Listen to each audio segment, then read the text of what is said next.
One, two, three, and...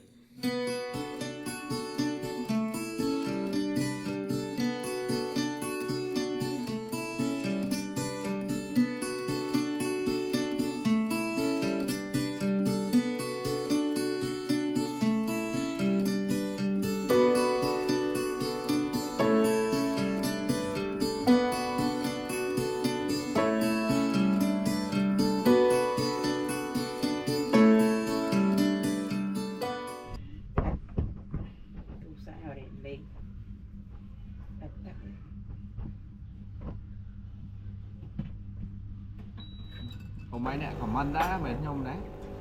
Hả? Ủa mấy nè comment đó?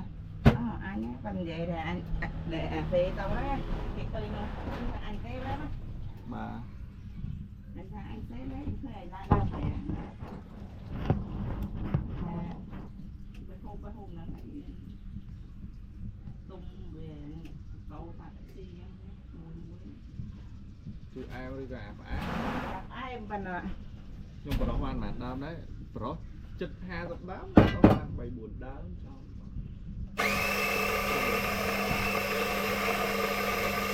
xong rồi ban Bán hàng sáng ra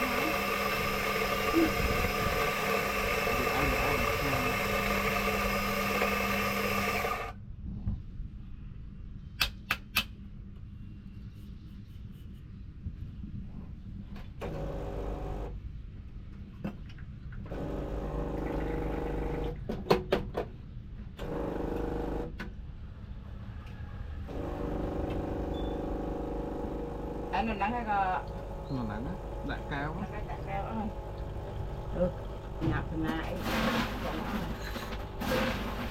học vay hay không tấn thế là vay hay lên tất chi cạn đi mà nó lên banh ngay á hay bị toàn sâu tiếp mà lên mà à đấy tôi mò đo mình theo phát ta mình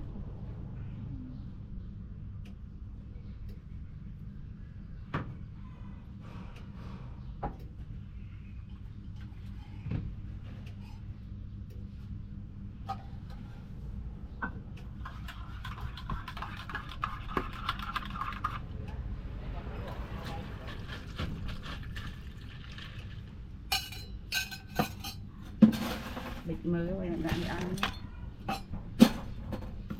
tịch mơ ý kỳ thật nữa rồi đặt cái dầu thôi nó